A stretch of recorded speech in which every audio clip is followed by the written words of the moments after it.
Hello everyone, welcome to the channel. इस video में सुदर्शन चक्र बैच का टास्क नंबर 4 करेंगे। जो साथी पहली बार जुड़े चैनल को सब्सक्राइब कर लेंगे। प्रीलिम्स के लिए ये रामबाण बैच है, तो सुदर्शन चक्र बैच ज्वाइन कर सकते हैं। टेलीग्राम चैनल ज्वाइन करेंगे पीसीएस वंडर्स, वहां पर इसकी लिंक उपलब्ध रहेगी और डिटेल चेक करने के बाद आप ज्वाइन कर सकते हैं। तो भारत संघ, इसमें अनुच्छेद 1 से 4 तक की बात करेंगे। ये भाग 1 है, क्वालिटी का ये वीडियो है। तो स्टार्ट करते हैं। देखो इसमें इसकी विशेषताएं क्या है। भारतीय संघ का मूल दर्शन है, इसमें बताया गया है विनाशी राज्यों का अविनाशी संघ। ये भारत के संविधान की विशेषता है या दर्शन है, जबकि अमेरिका के संविधान में अविनाशी राज्यों का अविनाशी संघ बताया गया है। अब जोर देंगे फेडरेशन और यूनियन में अंतर क्या है। कनाडा के संविधान में फेडरेशन का महत्व है, जबकि यूनियन इंडिया में, यूनियन का मतलब होता है एक साथ बंधा होना। भारत में जितने भी राज्य हैं सब केंद्र से यूनियन की तरह हैं, बंधे हुए हैं, साथ में पिरोया हुआ है। जबकि जो फेडरेशन होता है इसका मतलब होता है बंधा हुआ तो है, लेकिन ये अपनी मर्जी से अलग भी हो सकता है, अपनी अलग खीर पका सकते हैं राज्य। तो यहाँ पर यूनियन का मतलब यही है। इसीलिए भारतीय संविधान के जो निर्माता थे उन्होंने फेडरेशन की जगह पे यूनियन शब्द को चुना। अब यहाँ पर देख सकते हो कोई समझौता नहीं, भारतीय संघ राज्यों के बीच किसी समझौते का परिणाम नहीं है। जैसे अमेरिका, अलग होने का अधिकार नहीं, किसी भी संघ को, राज्य को संघ से अलग होने का अधिकार नहीं है। ये किसमें है? यूनियन में है। ठीक है, ये बात हो रही है यूनियन की। फिर आगे इसमें देखेंगे स्वर्ण नियम क्या है। संसद राज्यों का मानचित्र बदल सकती है, लेकिन संघ को मिटाया नहीं जा सकता। आगे इसमें देखेंगे। आप देखो यहाँ पर बात करेंगे अनुच्छेद वाइज। पहले अनुच्छेद में क्या दिया गया है, दूसरे में क्या है, ये सारी चीजें इसमें देखेंगे। देखो पहले में आपका नाम रख सकते हैं राज्य का, राज्य क्षेत्र रहता है। जैसे कि भारत है अर्थात इंडिया राज्यों का संघ होगा। फिर है इसका ट्रिक, पहचान कैसे करेंगे। भारत इंडिया नाम है, राज्यों का संघ है। भारत का संघ, इसमें केवल 28 राज्य हैं अभी तक, और जो यूटी है 8 है। भारत का राज्य क्षेत्र दिया गया है, 28 राज्यों का ये संघ है, 8 केंद्र शासित प्रदेश है, और भविष्य के अर्जित जो क्षेत्र होते हैं वो आगे दिए गए। तो ये आगे अगर इसका विस्तार होता है तो इसमें ऐड हो सकते हैं। फिर आगे देखेंगे प्रोटिप, समुद्री सीमा भी है राज्य क्षेत्र का हिस्सा। तो समुद्री सीमाएं जो है, जैसे कि टेरिटोरियल वाटर्स है, अनन्य आर्थिक क्षेत्र है, ये सारे राज्यों की सीमाएं हैं। कानूनी आधार पर 40वें संविधान संशोधन 1976 और अनुच्छेद 297 के तहत ये अपनाया गया। इन क्षेत्रों के सभी संसाधन संघ यानी यूनियन में निहित है, और इन्हें भारत के राज्य क्षेत्र का भी अभिन्न अंग माना जाता है। अनुच्छेद 2 की बात करेंगे। अनुच्छेद 2 में क्या क्या वर्णन है। राज्य का प्रवेश हो सकता है, एक्सटर्नल एडिशन, नए राज्य इसमें मिल सकते हैं। संसद को उन क्षेत्रों को भारतीय संघ में शामिल करने की शक्ति है जो वर्तमान में भारत का हिस्सा नहीं है। मान लो कोई भी अन्य राज्य है, जैसे कि या फिर क्षेत्र है जो भारत के राज्य बनना चाहते हैं, जैसे बलूचिस्तान को अगर स्वतंत्र कराया जाए तो भारत का हिस्सा बन सकता है, या फिर पीओके का हिस्सा हो, तो अपना भारत का ही हिस्सा था। तो बाहर से अंदर, ये इसकी ट्रिक है अनुच्छेद 2 की। बाहर से अंदर यानी विदेशी क्षेत्रों का भारत में प्रवेश हो सकता है, ये ऐसा प्रावधान किया गया है। सिक्किम का विशेष मामला इसमें आप एग्जाम्पल के तौर पर देख सकते हैं। 35वां संविधान संशोधन जो हुआ था 1974 में, सिक्किम सहयोगी राज्य बना था, एसोसिएट स्टेट। ये अनुच्छेद 2A में इसका वर्णन मिलता है। 36वें संशोधन में 1975 में अनुच्छेद 2A को निरस्त कर दिया गया और सिक्किम को संपूर्ण राज्य का दर्जा दिया गया। तो सबसे पहले देखो 2A में मिलाया गया सहयोगी एसोसिएट स्टेट के रूप में, और फिर अगला संविधान संशोधन 75 में आता है, जो कि ये अनुच्छेद 2A को निरस्त कर देता है और सिक्किम को पूर्ण राज्य का दर्जा प्राप्त हो जाता है। अगला देखेंगे अनुच्छेद 3, राज्यों का पुनर्गठन, इंटरनल रीऑर्गेनाइजेशन। तो यहाँ पर राज्य का पुनर्गठन हो सकता है, जैसे कि आपके बहुत सारे राज्य भी पुनर्गठन हुए थे, जैसे कि तेलंगाना बना, या फिर उत्तराखंड यूपी का कट के हिस्सा बनाया गया था। तो ये बहुत सारी चीजें हैं, इंटरनल पुनर्गठन किया जा सकता है केंद्र की सहमति से। केंद्र की सहमति का मतलब संसद में बिल पास करके। भारत के मौजूदा मानचित्र के भीतर आंतरिक फेरबदल करने की शक्ति संसद में असीमित शक्ति है। ट्रिक है घर की मरम्मत या फिर फिदा। तो यहाँ पर फिदा का मतलब क्या है, फॉर्म है नए राज्य का गठन। इंक्रीज, आई से इंक्रीज हो जाएगा, डी से डिमिनिश या फिर डिक्रीज भी समझ सकते हो, और ए से अल्टर बाउंड्री, सीमाएं परिवर्तित की जा सकती हैं, और नाम का भी परिवर्तन किया जा सकता है। तो ये 5 चीजें हैं, ये आपको ध्यान रखनी है। अनुच्छेद 3 में इनका वर्णन मिलता है, राज्यों का पुनर्गठन। अनुच्छेद 3 में ही है संवैधानिक प्रक्रिया, स्टेप बाय स्टेप। संवैधानिक प्रक्रिया इसमें कैसे काम करती है ये समझना है। जैसे पहला है राष्ट्रपति की सिफारिश, जो पूर्व सिफारिश होती है उसके हिसाब से विधेयक केवल राष्ट्रपति के अनुमति से ही संसद में आएगा। फिर दूसरा स्टेज इसका होता है राज्य की राय। राष्ट्रपति विधेयक संबंधित विधानमंडल को निर्धारित समय के लिए भेजते हैं, तो संसद राज्य की राय मानने के लिए बाध्य नहीं है।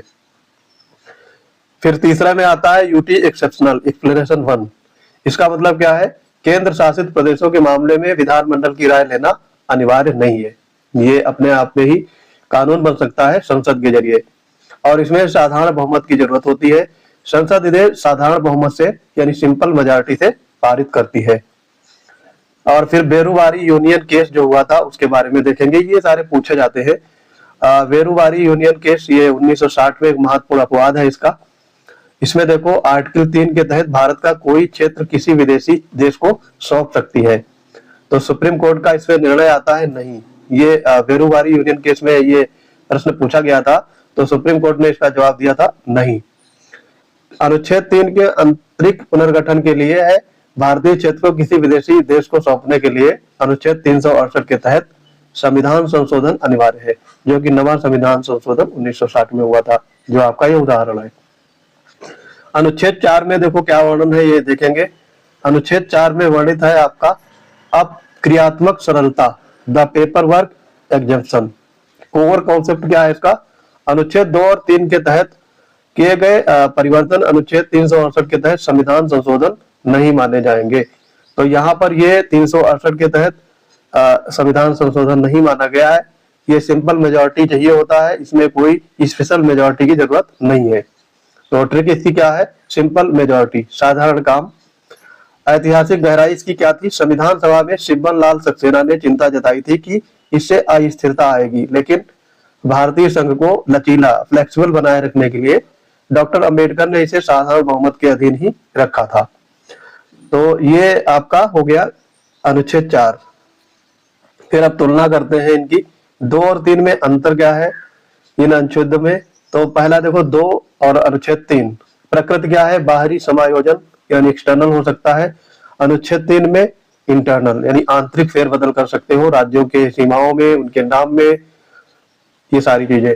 किस पर लागू होगा, जो क्षेत्र भारत में वर्तमान में भारत का हिस्सा नहीं है, ये अनुच्छेद 2 में कहा गया है।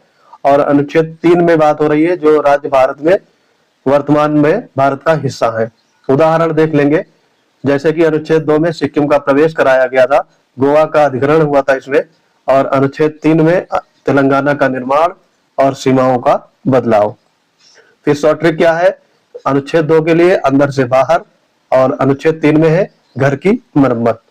ठीक है, घर की मरम्मत का सेंस है कि अपने ही आंतरिक मामले, जैसे आंतरिक सीमाओं का फेरबदल किया जाना, नए राज्यों का बंटवारा होना। जैसे कि यूपी में 4 राज्यों की मांग की जा रही है, यूपी को 4 हिस्सों में बांटने की, तो वो एक तरीके से अनुच्छेद 3 के अंतर्गत ही किया जा सकता है, यानी घर की मरम्मत हो सकती है। आगे इसमें देखो ऐतिहासिक इसमें विकास क्रम देखेंगे, 562 रियासतों से राज्यों तक। तो सरदार पटेल ने इन रियासतों को राज्यों में परिवर्तन के लिए बहुत सारे कठिन प्रयास किए थे। फिर इनके आयोग आते हैं, तो जैसे 1948 में धर आयोग का, धर कमीशन का गठन किया गया, और इसमें कहा गया कि भारतीय जो राज्य है वो भाषाई आधार को खारिज करे, प्रशासनिक सुविधा पर जोर दिया गया। फिर ये काम नहीं करता, इसके बाद में ये फेल हो जाता है आयोग। फिर आता है आपका जेवीपी समिति, जो 1948 में ही आती है। जवाहरलाल वल्लभ भाई पटेल और पट्टाभी सीतारामैया, ये तीनों की समिति होती है। जवाहरलाल, वल्लभ भाई और पट्टाभी, ये 3 जेवीपी समिति बनाते हैं। इन्होंने भी भाषा के आधार पर राज्यों का गठन को खारिज कर दिया था। फिर इसके बाद में फजल अली आयोग आता है 1956 में, ये भाषाई आधार को स्वीकृत दे देते हैं, और इसके परिणाम में राज्य पुनर्गठन अधिनियम 1956 पारित हो जाता है।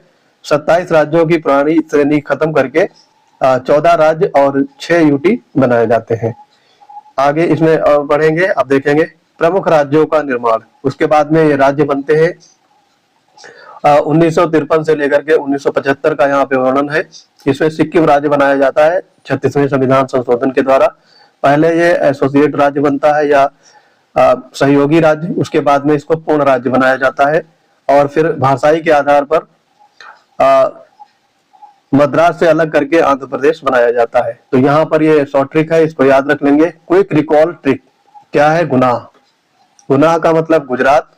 गुजरात बॉम्बे पुनर्गठन अधिनियम से यानी महाराष्ट्र से काट करके गुजरात बनाया जाता है। फिर नागालैंड 1963 में बनता है नया राज्य, और हरियाणा को पंजाब से अलग किया जाता है 1966 में, और चंडीगढ़ को यूटी बना दिया जाता है।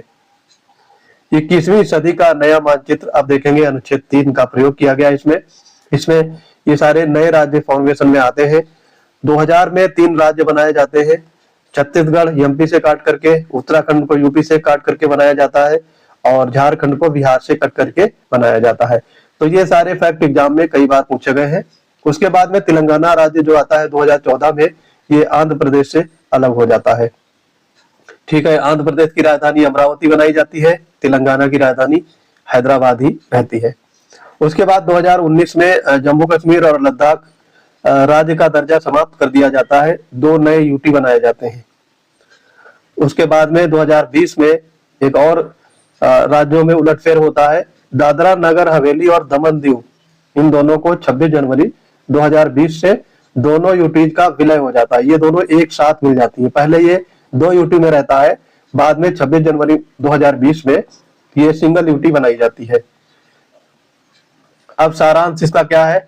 हमने यहाँ पर आज 4 अनुच्छेद सीखे हैं, तो उनका शॉर्ट ट्रिक और उनका सारांश मतलब क्या है, अल्टीमेट रिवीजन क्या हो सकता है, इससे कि हमें ये चारों अनुच्छेद अच्छे से याद हो जाए। तो इसका स्क्रीनशॉट भी ले सकते हो। यहाँ पर देखो लिखा हुआ है हिंट में।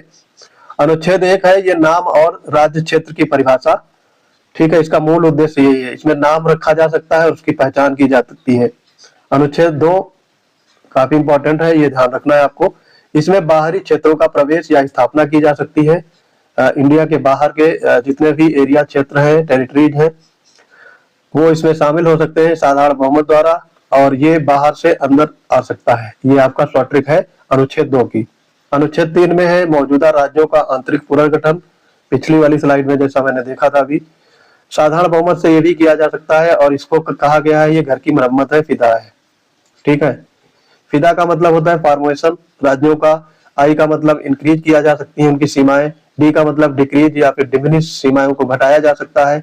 ठीक है, और फिर उनके नामों में परिवर्तन किया जा सकता है। अनुच्छेद 4 में क्या है, आर्टिकल 2 और 3 को आर्टिकल 368 के बाहर रखना, क्योंकि 368 आपका संविधान संशोधन का आर्टिकल है, तो ये बाहर रखा गया है, और इसका एक सिंपल मेजॉरिटी से इसको पारित किया जा सकता है। इसमें कोई स्पेशल मेजॉरिटी की जरूरत नहीं होती है। फिर निष्कर्ष क्या है, अब आज के ये पूरे लेक्चर का निष्कर्ष देखेंगे। एक सुदृढ़ और लचीले संघ की नींव। तो ये भाग 1 की बात हो रही है। अनुच्छेद 1 से 4 सुनिश्चित करते हैं कि भारत एक भौगोलिक इकाई के रूप में अक्षुण्ण रहे, जबकि प्रशासनिक सुविधा के लिए इसके आंतरिक मानचित्र को निरंतर बदला जा सके। तो जैसी आवश्यकता उस हिसाब से राज्यों का बंटवारा या फिर राज्य की सीमाओं में उलटफेर किया जा सकता है। जैसे कि जम्मू कश्मीर का पुनर्गठन हुआ था, दादरा नगर हवेली और दमन दीव का विलय 2020 में, ये सिद्ध करता है कि संविधान का ये भाग आज भी भारत की शासन व्यवस्था को अत्यधिक लचीला और रणनीतिक रूप से सशक्त बनाता है। तो ये आज का वीडियो है। इसमें ये कहा गया है revise the short tricks, master the constitution, master class यहाँ पे कंप्लीट हो जाती है। तो दोस्तों आज हमने अनुच्छेद 1 से 4 तक के सारे जितने भी इंपॉर्टेंस उसके क्राइटेरिया रहते हैं अनुच्छेद 1 से 4 तक के लेकर के, वो सारे हमने देख लिए एग्जाम्पल के जरिए। अगर हमारे पेड बैच से जुड़ना चाहते हैं तो PCS wonder Telegram channel join करेंगे। वहां पर आपको पेड बैच से रिलेटेड जानकारी मिल रहेगी। कम फीस में मैक्सिमम आउटपुट प्राप्त करने के लिए हमारे पेड बैच से अवश्य जुड़ेंगे। मिलते हैं अपने अगले इंपॉर्टेंट वीडियो के साथ, तब तक के लिए पढ़ते रहिए। जय हिंद।